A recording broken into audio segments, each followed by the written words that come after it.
നേമത്ത് കടുത്ത പോരാട്ടം നടക്കുകയാണ്. BJP വീണ്ടും അവിടെ അക്കൗണ്ട് തുറക്കുമോ എന്നൊക്കെയുള്ള വലിയ ആകാംക്ഷ നിൽക്കുമ്പോൾ അവിടുത്തെ ജനങ്ങൾക്ക് എന്താണ് പറയാനുള്ളത് എന്നതുകൂടി കേൾക്കാം. അവർ നേമത്തെക്കുറിച്ച് മാത്രമല്ല കേരളം ആര് ഭരിക്കാൻ പോകുന്നു എന്നതിനെക്കുറിച്ച് അവരുടെ അവസാനവട്ട പ്രതീക്ഷകൾ 24-മായി പങ്കുവയ്ക്കുകയാണ്. കേൾക്കാം. പ്രതീക്ഷ കോൺഗ്രസ് വരാനാണ് സാധ്യത. എന്താ കാര്യം, ഇപ്പോൾ ഈ ലാസ്റ്റ് ടൈമിൽ ഭരണം ആകെ പ്രശ്നങ്ങളായി. അതുകൊണ്ട് ഇപ്പോൾ കോൺഗ്രസ് തന്നെ കൂടുതൽ വരാൻ സാധ്യത. എന്തായാലും എൻ്റെ അഭിപ്രായത്തിൽ പറയാൻ പറ്റത്തില്ല. കഴിഞ്ഞ പ്രാവശ്യം ചെറിയ വ്യത്യാസത്തിനാണ് വോട്ട് ഇത്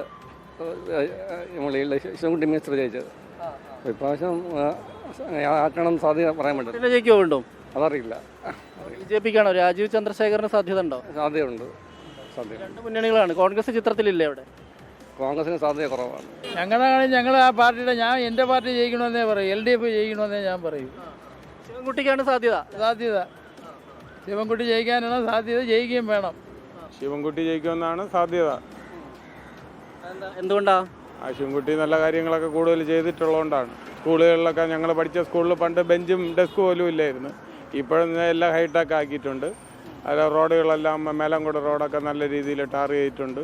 അതുകൊണ്ട് നല്ലൊരു വികസനമാണ് ഇത്രയും കാലത്തിനുള്ളിൽ ശിവൻകുട്ടി ചെയ്തിരിക്കുന്നത്. വിലയിരുത്തൽ രാജീവ് ചന്ദ്രശേഖരൻ. എന്തുകൊണ്ട് അയാൾ ഒരു നല്ല വ്യക്തിയാണ്, നല്ല സ്വഭാവമാണ്, എന്തെങ്കിലും നല്ല ചെയ്യും. നേമത്ത് ആര് വരാനാണ് സാധ്യത? ശിവൻകുട്ടി കുഴപ്പമില്ല. നല്ലൊരു ഭരണ കാര്യം നമുക്ക് നേരിട്ടുള്ളത്. പിള്ളേർക്ക് നല്ല കാര്യങ്ങൾ ചെയ്തിട്ടുണ്ട്. അരിഗേഷൻ മറ്റുള്ള പാർട്ടിക്കാർ പറയുന്നുണ്ട്. ഞാനൊരു കമ്മ്യൂണിസ്റ്റുകാരനാണ്. അപ്പോൾ എൻ്റെ പാർട്ടി പറഞ്ഞതാണ് എനിക്ക് വലിയ താല്പര്യം. സാധ്യത മൂന്ന് കക്ഷികൾ ഒരേപോലെയാണ്, ഒപ്പത്തിനൊപ്പമാണ്. അപ്പം ചാൻസ് എങ്ങനെയാണെന്ന് അധികം പറയാം. ടൈറ്റ് ആണ്. എന്നാലും നിങ്ങളുടെ ഒരു വിലയിരുത്തൽ എങ്ങനെയാണ്? വിലയിരുത്തൽ മിക്കവാറും ഒന്നേ ശിവൻകുട്ടി അല്ലെങ്കിൽ ചന്ദ്രശേഖർ. എങ്ങനെയാണ്? ശിവൻകുട്ടിക്കാണ് മുൻതൂക്കം. മുൻതൂക്കം. എന്തുകൊണ്ടാണത്? പുള്ളിയുടെ വികസന കാര്യങ്ങളും ഇതൊക്കെ ആയിട്ടാണ്.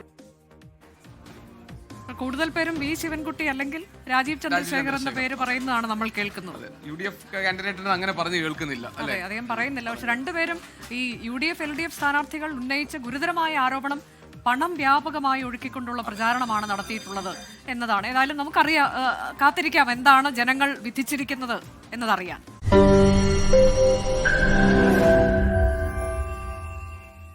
ലോകത്തെവിടെയായാലും ഏത് സമയത്തും 24 വാർത്തകളും ഓഗ്മെന്റഡ് റിയാലിറ്റി പാക്കേജുകളും എക്സ്പ്ലെയിനറുകളും വിശദമായി കാണാൻ ഞങ്ങളുടെ YouTube ചാനൽ നിങ്ങൾക്ക് സബ്സ്ക്രൈബ് ചെയ്യാം.